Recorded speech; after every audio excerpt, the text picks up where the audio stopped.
সূরা ইয়াসিনের ছোট্ট একটি আয়াত তিনবার পরে হাতের আঙ্গুলে ফু দিয়ে যার দিকে ইশারা করবেন সে আপনার বশে চলে আসবে ইনশাআল্লাহ। আপনার কাবুতে চলে আসবে, আপনি যা বলবেন তাই শুনবে। কে না চায় এরকম যে তার স্বামী অথবা স্ত্রী অথবা অফিসের বস অথবা প্রেমিক প্রেমিকা, গার্লফ্রেন্ড বয়ফ্রেন্ড অথবা নিজের সন্তানকে বশ করতে কে না চায়। আপনি কোরআন দিয়ে বশ করেন, সারা জীবন এই মেয়াদ থেকেই যাবে। ঠিক আছে? আপনি আপনার ভালোবাসার মানুষকে সামনে দেখে তিনবার কোরআনুল কারীমের ছোট্ট একটি আয়াত সূরা ইয়াসিনের আয়াতটা পড়ে হাতের আঙ্গুলে তিনটা ফু দিয়ে দম করে শুধু তার দিকে ইশারা করবেন। সে ইনশাআল্লাহ পাগল হয়ে যাবে। এইভাবে দম করে নেবেন, তাহলে সে পাগল হয়ে যাবে ইনশাআল্লাহ। প্রিয় ভাই বোনেরা, খুবই গুরুত্বপূর্ণ একটা আমল নিয়ে চলে আসলাম। আসসালামু আলাইকুম ওয়া রাহমাতুল্লাহি ওয়া বারাকাতুহু। আমি আপনাদের সাথে আছি হাফেজ মাওলানা ইমরান আলী শিকারপুরি মাওয়া। আপনারা দেখতেছেন দুয়ার ভান্ডার ইসলামিক টেলিভিশন। ভিডিওটি না টেনে এক সেকেন্ড স্কিপ না করে শেষ পর্যন্ত দেখার অনুরোধ রইল, এবং এই যে স্ক্রিনে দেখতেছেন চ্যানেলটা সাবস্ক্রাইব করে বেল বাটনটা অন করে দিবেন। অন করে দিলে কি হবে, যে কোনো ভিডিও ছাড়ার সঙ্গে সঙ্গে আপনি সবার আগে আমার ভিডিও পেয়ে যাবেন ইনশাআল্লাহ। খুবই চমৎকার একটি আমল আপনাদেরকে আজকে শিখিয়ে দিচ্ছি। কোরআনুল কারীমের সূরা ইয়াসিন। ইয়াসিন কাকে বলা হয়? আল্লাহ তাআলা ভালোবেসে নবীকে ইয়াসিন বলে ডাক দিয়েছেন।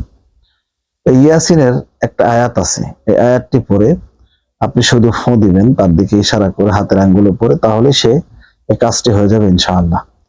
তো এই কাজটি করার জন্য আপনাকে একটা জিনিস মনে রাখতে হবে, চারটা জিনিস। নাম্বার 1, কোরআনের প্রতি আপনাকে বিশ্বাস রাখতে হবে, এই আমলের প্রতি আপনাকে বিশ্বাস রাখতে হবে। নাম্বার 2, 5 ওয়াক্ত নামাজ কখনো ছাড়া যাবে না। জীবনে যতই বাধা বিপত্তি আসুক, নামাজ কখনো ছাড়া যাবে না। নাম্বার 3, এই আমলটি করতেছেন অবশ্যই আপনাকে পবিত্র অবস্থায় আমলটি করতে হবে। নাম্বার 4, গোপনীয়তা বজায় রাখতে হবে। আমলটি যার জন্য করতেছেন সে যেন কোনো মতেই টের না পায়, তাহলে কাজ হয়ে যাবে ইনশাআল্লাহ। আর আপনাকে বলবো, আপনি সবসময় সত্য কথা বলবেন, আল্লাহর পথে চলবেন, ইনশাআল্লাহ আল্লাহ আপনার মনের সমস্ত নেক আশাগুলো পুরা করে দেবে। তো আমি আজকে আপনাদেরকে আমলটি শিখিয়ে দিচ্ছি। আমি আপনাদেরকে বলতে চাচ্ছি, আপনারা একটা জিনিস মনে রাখবেন, বান্দা আল্লাহর প্রতি যেমন ধারণা রাখবে, আল্লাহ কিন্তু বান্দার প্রতি ঠিক তেমনই, ওই পরিমাণই, অতটুকু পরিমাণই আল্লাহ তাআলা তার প্রতি ধাপিত হবে। আল্লাহ রাব্বুল আলামিন নিজেই বলেছেন, কোন বান্দা যদি আমার দিকে এক ধাপ এগিয়ে যায়, আধাত এগিয়ে যায়, এইভাবে আধাত এগিয়ে যায়, আমার আল্লাহ তার দিকে এক হাত এগিয়ে যায়। কোন বান্দা যদি আল্লাহর দিকে হেঁটে যায়, আল্লাহ তার দিকে দৌড়ে আসে। কোন বান্দা যদি আল্লাহর দিকে 2 ধাপ এগিয়ে যায়, আল্লাহ তার জন্য 4 ধাপ এগিয়ে যায়। কোন যুবক বান্দা যদি আল্লাহকে একবার বলে আল্লাহ, আমার আল্লাহ আসমান থেকে 70 বার বলে বান্দা লাব্বাইক, কি লাগবে তোমার আমাকে বলো। তো প্রিয় ভাই বোনেরা, এরকম গুরুত্বপূর্ণ আমল আপনারা ইউটিউবে কোথাও পাবেন না। দুঃখিত, মাফ করবেন, যেহেতু কারেন্ট নেই, তারপরে আপনাদেরকে ভিডিওটি যেহেতু আমি বানাইছি, কারেন্ট নেই সেই জন্য আমি পুরো ভিডিওটি এইভাবে বানাইতেছি, লাইট দিয়ে। যে দেখেন, এই লাইট দিয়ে আমি ভিডিওটি বানাইতেছি, আপনারা কিছু মনে করবেন না। তো আমার আল্লাহর প্রতি আপনি যেমন ধারণা রাখবেন, আল্লাহ আপনার প্রতি ঠিক তেমন ধারণা রাখবে ইনশাআল্লাহ। তো আজকের এই ভিডিওটি আপনি যেরকম বিশ্বাস নিয়ে দেখবেন, ঠিক তেমনই আপনার কাজে আসবে। তো এই আমলটি আপনি করবেন কিভাবে, কখন করবেন, আমি আপনাদেরকে বলে দিচ্ছি। এই আমলটি করার জন্য আপনাকে পবিত্র অবস্থায় থাকতে হবে। ছবি দেখেও আমলটি করা যাবে, অথবা সামনাসামনি। আপনি সবসময় যদি 5 ওয়াক্ত নামাজ পড়েন, আপনি তাহলে সবসময় ওযু অবস্থায় থাকবেন। যদি আপনার ভালোবাসার মানুষ আপনাকে অ্যাভয়েড করে, আপনাকে দেখে না দেখার ভান করে চলে যাচ্ছে, আপনি শুধু একটাই ভয় করবেন, 11 বার দরুদ ইব্রাহিম পাঠ করে নেবেন।